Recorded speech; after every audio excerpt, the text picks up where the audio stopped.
Hi, this is Dr. Emil Tassi. So I wanted to make this quick video to go over a really important concept.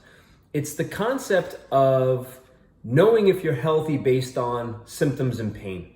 Most of us grew up, if it ain't broke, don't fix it. I know I grew up the same as you, where if something doesn't hurt, if I'm not in pain, then I must be healthy.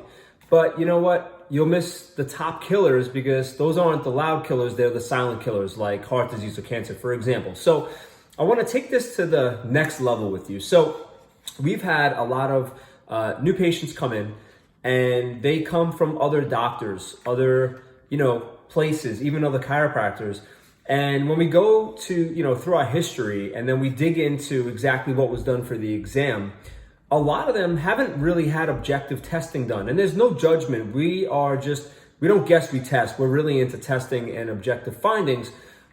Because of the fact that pain's not a good indicator for your health, just as a general rule.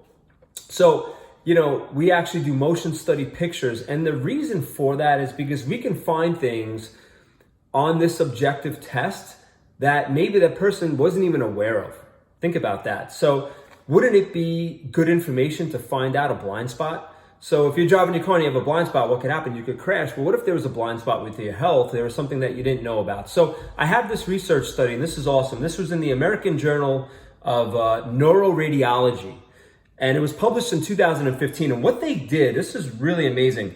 They took a bunch of research studies from over the years of people that never have had back pain in their life.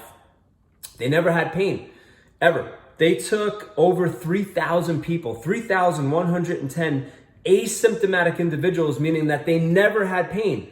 And they did MRIs and CAT scans on them. And what they found was amazing. And it actually justifies the point that pain is not a good indicator for if you have a problem or not.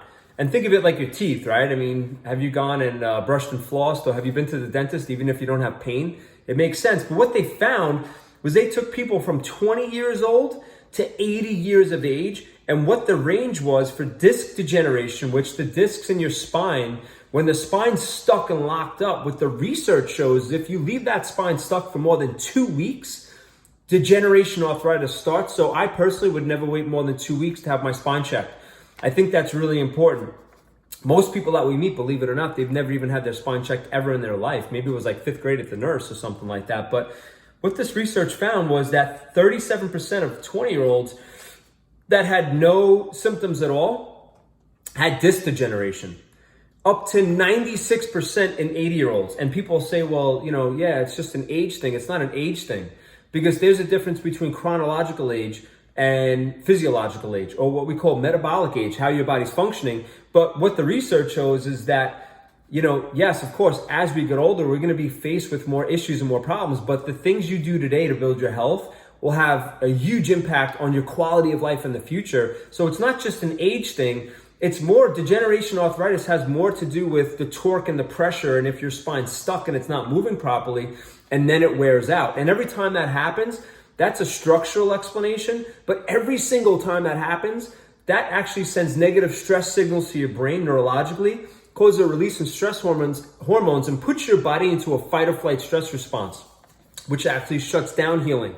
It shuts down resting and digestion and your immune system. Every time we gently get your spine moving, not only is it going to prevent any more degeneration arthritis, but it's actually going to send positive signals up to your brain, up to your cerebellum, and actually pump the brakes, get you out of the stress response, and increase healing, resting, and digestion, and increase your immune system. That's what the research shows.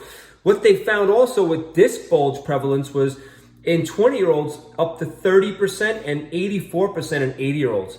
So what's my point? You should have your spine checked. My question is always, when is the last time you had it checked? And you should have it checked with objective testing. So we do what's called motion study pictures in our practice. We do advanced biostructural corrective motion digital pictures to see exactly what's moving and what's stuck in black and white. And I hope this makes sense to you. Have a great day, and I'll talk to you soon.